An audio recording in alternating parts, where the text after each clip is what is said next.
Samajwadi party के प्रमुख Akhilesh Yadav deputy CM Brajesh Pathak को सर्वेंट डिप्टी सीएम बुलाने पर घिर गए। खुद ब्रजेश पाठक ने इस पर पलटवार किया है। सोशल मीडिया प्लेटफॉर्म एक्स पर ब्रजेश पाठक ने अपने नाम के आगे सर्वेंट लिख दिया है। वहीं एक वीडियो जारी कर अखिलेश यादव पर तंज कसा है। ब्रजेश पाठक ने अखिलेश का आभार जताते हुए कहा कि मैं जनता की सेवा करता हूं, जबकि अखिलेश यादव जी तो राजाओं की तरह व्यवहार करते हैं।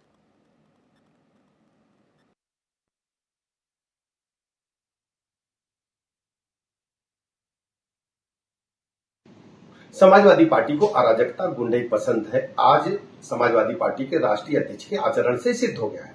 जिस ढंग से दीवार कूद करके, दीवार फांद करके वहां जाकर के उन्होंने माल्यार्पण किया है, जिस बिल्डिंग को एलडीए ने, विकास प्राधिकरण ने सील करके रखा था, उनको कानून से कोई मतलब नहीं है।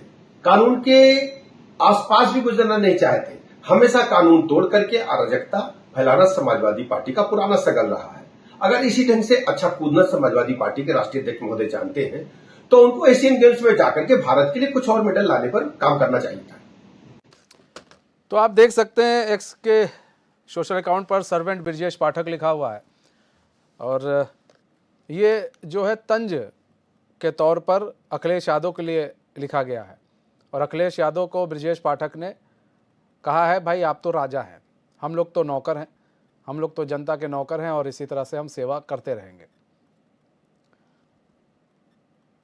तो अब इसको लेकर सियासत गर्मा गई है। समाजवादी पार्टी के जो प्रमुख हैं अखिलेश यादव डिप्टी सीएम ब्रजेश पाठक को सर्वेंट डिप्टी सीएम बुलाने पर घिर गए हैं। एक्चुअली अखिलेश यादव ने डिप्टी सीएम को सर्वेंट डिप्टी सीएम बुलाया था। अब देखिए उसका असर भी देखने को मिला, पलटवार हो गया। उधर से पलटवार ये हुआ कि एक्स का जो उनका सोशल अकाउंट है उस पर उन्होंने सर्वेंट ब्रजेश पाठक लिख दिया।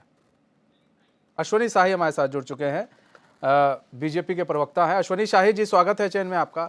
अश्वनी भाई, यहाँ पर तो पलटवार किया, बड़ा तगड़ा पलटवार किया गया है ब्रजेश पाठक के द्वारा, जहाँ एक और अखिलेश यादव ने कहा था कि भाई ये तो सर्वेंट है और सर्वेंट डिप्टी सीएम बुलाने लगे थे। ऐसे में अब ब्रजेश पाठक ने अपने एक्स सोशल अकाउंट पर सर्वेंट ब्रजेश पाठक लिख दिया है। बड़ा पलटवार किया कि भाई हम तो नौकर आदमी हैं, हम तो काम कर रहे हैं, आप तो राजा आदमी हैं।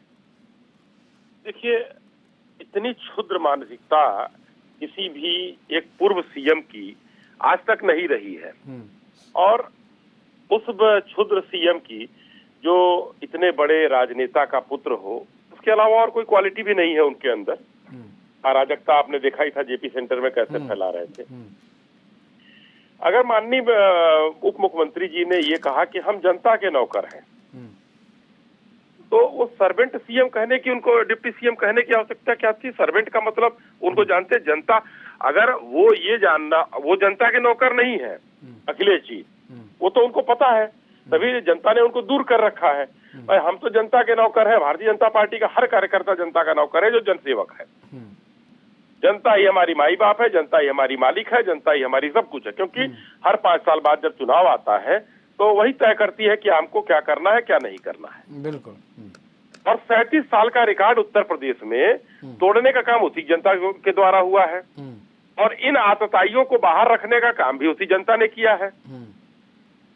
ये आतताई है या अराजक है ये लोग। देखिए किस तरीके से आज हमास का समर्थन करते हुए ये लोग काम कर रहे हैं। हिंदुस्तान में खाएंगे, हिंदुस्तान में रहेंगे।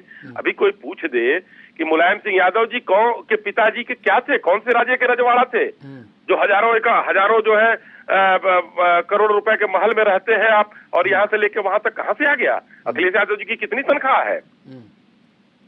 याद है हमको भी वो दिन जब सरकार यूपीए की गिरने वाली थी, इन लोगों के खिलाफ जांच चल रही थी, किस तरीके से जांच को प्रभावित कराया गया था।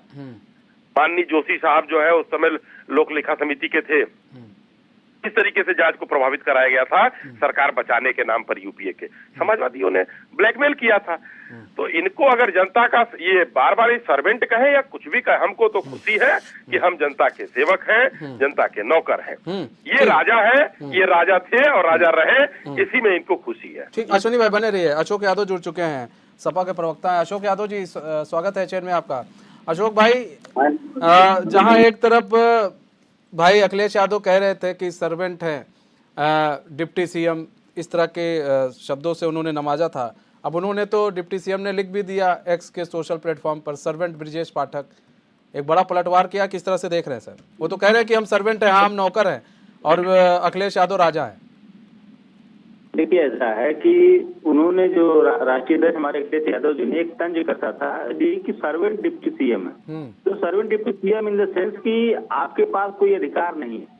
आप ये बताइए, संवैधानिक रूप से डिप्टी सीएम कोई पद नहीं होता मनीष जी। ये एक जबरदस्ती का एक तमगा दिया हुआ है कि मतलब डिप्टी सीएम वो एक कैबिनेट मंत्री जैसी हैसियत होती है। आप भी जानते हैं, हम भी जानते हैं। तो अच्छा, दूसरी बात जो ब्रिजेश पाठक जी कह रहे हैं हम जनता के सर्वेंट हैं, अगर वो जनता के सर्वेंट रहते तो स्वास्थ्य मंत्री हैं, स्वास्थ्य की बदहाली उत्तर प्रदेश में किसी से छुपी नहीं है। उन्होंने अमेठी जैसे जगह पे जो संजय गांधी हॉस्पिटल था जिसमें पर डे 1200-1300 मरीजों का इलाज हो रहा था, उसमें एक छोटी सी घटना पे उन्होंने पूरा अस्पताल को सीज करवा दिया। वहाँ जनता के दुख और दर्द को उनको नहीं देखा गया कि कैसे जनता वहाँ पे झेल रही है। पूरे अस्पतालों में उत्तर प्रदेश के कुत्ते घूम रहे हैं मनीष जी, और जो दुर्दशा स्वास्थ्य विभाग की उन्होंने किया है, ये जनता का सेवक ऐसा होता है क्या? तो जनता का सेवक तो ऐसा नहीं होता है।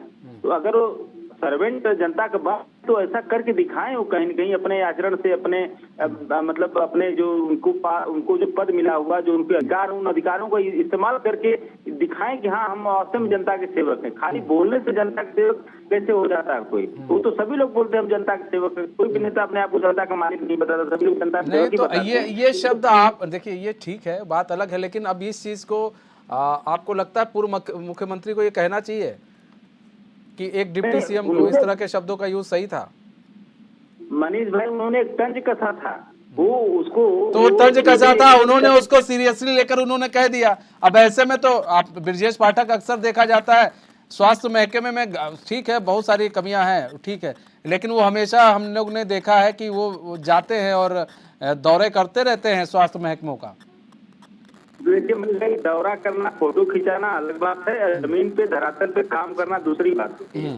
तो दौरा करने से, फोटो खिंचा लेने से स्वास्थ्य व्यवस्था नहीं ठीक हो जाती है। इनको लोग छापामार स्वास्थ्य मंत्री कहते थे शुरू में, टी शर्ट में पहुंच जाते थे, पैजामा में पहुंच जाते थे, छापा मारते थे, मीडिया में बड़ा हाईलाइट होता था। लेकिन आपके छापा मारने से अगर व्यवस्था सुधर जाती मनीष भाई, तो आपको लोग कहते कि हाँ आप छापा मारने वाले डिप्टी सीएम ने अच्छा काम किया। जहाँ जहाँ छापा मारा पूरी स्थिति, जवाब भी ले लेता है। सोनी भाई जवाब दे दीजिए। देखिए, अशोक जी के पास जवाब नहीं है, अशोक जी अच्छे प्रवक्ता हैं, मगर इनके पास आज जवाब नहीं है कि इस बात को कैसे वो कहे, क्योंकि इनके नेता ने जो निम्न स्तरीय काम किया है उसके लिए किसी भी प्रवक्ता के पास जवाब नहीं है। कितना मुलम्मा चढ़ाएंगे ये लोग? अखिलेश जी अभी भी जो है उसी हवा में है कि उनको वो मैं मुख्यमंत्री मेरा बाप। अखिलेश जी आज उसी हवा में, नीचे नहीं उतरे हैं। और ये पीड़ा जो है समाजवादी पार्टी के कार्यकर्ताओं में भी है, वो किसी का सम्मान नहीं करते हैं। मंच पर किस तरीके से माननीय मुलायम सिंह यादव जी के हाथ से माइक खींचा और कैसे उनको बैठाया था, दुनिया ने देखा था। तो उनके अंदर ये ईगो है, और उसी ईगो में उन्होंने सर्वेंट और नौकर का मतलब जो बात कहा कि जनता की सेवा के लिए ही हम लोग बने हैं, तो अगर हम सेवक हैं तो हम नौकर हैं, ठीक है। आप सर्वेंट कह रहे हैं तो हम सर्वेंट लिख लेंगे। माननीय प्रधानमंत्री जी ने तो चौकीदार लिखा। हाँ, मैं भी इसी क्वेश्चन पे आता। अशोक भाई वो समय भी याद है जब चौकीदार चोर के नारे लगे थे, तो फिर पीएम मोदी ने अपने आगे चौकीदार लिख लिया था। वो समय भी याद है, भले ही हटा लिया, लेकिन उस समय उन्होंने लिख लिया था कि हाँ मैं चौकीदार हूं। अब बता, तो आप बीजेपी से बड़ी राजनीति नहीं कर पाएंगे, इसको भी मानना पड़ेगा। देखिए मनीष भाई, जो चौकीदार की बात आप कर रहे थे, माननीय मोदी ने कहा था कि मैं देश का चौकीदार हूँ, तो उसके बाद मामला हुआ था जो चौकीदार रहते हुए जो देश में जो इस तरह का लीगलाइज्ड लूट को अंजाम दिया जा रहा था मोदी सरकार के द्वारा। अभी आप कल के जो द टेलीग्राफ में कोल स्कैम के बारे में आपने देखा होगा खबर जो है, तो इस तरह की चीजें आप चौकीदारी, आपका क्या मतलब चौकीदारी का देश में बची है? तो उस पर राहुल गांधी जी ने कहा कि चौकीदार ही चोर है। तो ये चीजें अगर हो रही हैं तो एक उस पर विपक्ष के लोग आवाज नहीं उठाएंगे मनीष जी? नहीं, आप लोग लीगलाइज तरीके से बता तो देते हैं, लीगलाइज तरीके से भ्रष्टाचार हो रहा है, ये सब हो रहा है, चोरी हो रही है, लेकिन कभी भी अशोक भाई आप लोग साबित नहीं कर पाए। ऐसा क्यों? वो फोर्स जब सारी एजेंसियां सरकार के अधीन है, तो जब सत्ता बदलेगी तब ये सब चीजें साबित होगी। अभी कैसे साबित है? अशोक भाई, अरे अशोक जी, मैं देखिए बड़े विनम्रता से ये पूछना चाहता हूँ कि क्या न्यायालय भी हमारे अधीन है? देखिए, न्यायालय का अपना एक ज्यूरिसडिक्शन एरिया है। न्यायालय में जब प्रूफ जाता है, प्रूफ कौन देता है? आप देंगे अशोक भाई, आप बोल रहे ना लीगलाइज तरीके से हो रहा है काम, तो वो लीगल तरीका तो बताएंगे ना अशोक भाई। मनीष जी देखिए, न्यायालय इन्वेस्टिगेटिंग एजेंसियां, ये दोनों एक सिक्के के दो पहलू हैं। आप बिना एजेंसियों के न्यायालय कैसे न्याय दे सकता, आप बताइए जरा। अब बिना न्यायालय की एजेंसियों का जाकर कोई मतलब नहीं है, दोनों एक दूसरे के कॉम्प्लीमेंट हैं। तो आप एक पहलू अगर हटा देंगे तो दूसरा पहलू निष्प्रयोज्य हो नहीं अशोक भाई, अगर आपके पास सबूत होगा, सुनिए ना, अगर आपके पास सबूत होगा तो जी अश्विनी भाई जी, मैं एक उद्धृत करना चाहता हूं आपके लिए भी, और सबको पता है। धारा 56(3) का एक मुकदमा लिखा जाता है। जब अगर कचहरी थाना नहीं मुकदमा लिखता है तो आदमी कोर्ट में जाता है और कोर्ट से 56(3) में एक आदेश कराता है इस मुकदमे को पंजीकृत किया जाए। तो न्यायालय खुला हुआ, न्यायालय आदेश देता है, एजेंसियां उसके बाद जांच में चले अपने आप खुद चली आती हैं, क्योंकि वो कोर्ट का आदेश है। 56(3) में मुकदमा हुआ है, और चाहे मैं गया हूं, अशोक जी गए हैं, मनीष भाई गए हैं, कोई गया है, तो न्यायालय उसको देता है कि आप अगर कोई आरोप है, कोयला चोरी हो रहा है, भ्रष्टाचार हो रहा है, कहीं प्रधानमंत्री जी गलत कर रहे हैं, आप जाइए ना न्यायालय के पास। इतने बड़े बड़े कपिल सिब्बल तो आपके सांसद है भाई, आपने सांसद बनाया है उनको। वो जब आतंकवादियों का मुकदमा लड़ सकते हैं, 370 का मुकदमा लड़ सकते हैं, जो देश हित का मामला था उसके पक्ष में मुकदमा लड़ सकते हैं, तो ये तो भ्रष्टाचारी होते तो खड़ा कर देते। आपको मैं एक उदाहरण देता हूँ। सुब्रमण्यम स्वामी जी देखिए भाजपा के खिलाफ भी रहते हैं, सबके खिलाफ रहते हैं। वो खुलेआम उन्होंने एक वीडियो बनाया, किताब लिखी है, नो योर सोनिया। सोनिया जी के बारे में बहुत कुछ लिखा है, कोई पढ़ेगा तो उसमें पता चल जाएगा वो क्या क्या उन्होंने कहा है। उसको मैं नहीं कह सकता हूँ आपके टेलीविजन चैनल पर, और उन्होंने भरी सभा में कहा, किताब में लिखा है। तो इस तरीके से अगर कुछ होता था वो मुकदमा कर देते हैं। तो मुकदमा करा के उन्होंने बताया कि गांधी परिवार में कोई ग्रेजुएट नहीं है। तो अगर वो मुकदमे से ये बात कर सकते हैं, साबित कर सकते हैं, तो कपिल सिब्बल जी आपके पास है। अगर मोदी सरकार कोई भी भ्रष्टाचार कर रही है, कहीं भी भ्रष्टाचार हो रहा है, वो अडानी करे, अंबानी करे, एके शाही करे, आपके पास न्यायालय पर भरोसा है तो न्यायालय में आप जाइए। बिल्कुल अशोक भाई, तो फिर न्यायालय, यही चीज तो कहा जा रहा है कि आप लोग लीगलाइज्ड बोलते हैं, जब लीगलाइज तरीके से हुआ है न्यायालय में जाकर कर दीजिए, कुछ तो आएगा तथ्य सामने। मनीष जी, अश्विनी भाई ने एक एग्जाम्पल दिया कि एक एग्जाम्पल मैं महाराष्ट्र का आपको दे रहा हूँ। माननीय सुप्रीम कोर्ट ने कितनी बार बोला वहाँ के जो स्पीकर है नार्वेकर को, महाराष्ट्र के स्पीकर को, कि जो इस तरह के विधायक है उनकी क्वालिफिकेशन के ऊपर आप डिसीजन लीजिए। देखिए, सुप्रीम कोर्ट की बात मैं कर रहा हूँ, छोटी न्यायालय की बात नहीं कर रहा हूँ मैं। लेकिन एजेंसियां ऐसी होती हैं कि अपने अधिकार क्षेत्र का इतना दुरुपयोग करती हैं, और जो स्पीकर या गवर्नर वहाँ के जो इसके पहले थे नार्वेकर जी एजेंसी नहीं है अशोक भाई, मत घुमाइए बात को। सुप्रीम कोर्ट के आदेश को भी कहीं कहीं इतना लिंगान कर दिए कि जब तक वो डिसीजन लेंगे तब तक नया चुनाव की घोषणा हो जाएगी। ये होता है एजेंसियों का पावर। आप कोर्ट ने तो आदेश दे दिया, लेकिन आपके पास पावर है, आप उसका दुरुपयोग करके विधायकों की अयोग्यता पे फैसला नहीं ले सकते। तो ये होता है मनीष सर। तो ये भी सेट कर रहे हैं महाराष्ट्र सरकार। नार्वेकर जी कौन से एजेंसी है? नार्वेकर जी कोई एजेंसी है? स्पीकर, मैंने कहा सरकारी एजेंसियां, स्पीकर अपने आप में एक एजेंसी, स्पीकर सुनिए, भारत के संविधान में अशोक भाई आपने बहुत बढ़िया तरीके से बात को घुमाया। देखिए, भारत के संविधान में सदन में कही हुई किसी बात को कहीं भी संज्ञान में नहीं लिया जा सकता है। सुप्रीम कोर्ट की हिम्मत नहीं है, हाई कोर्ट की हिम्मत नहीं है, लोअर कोर्ट की हिम्मत नहीं है।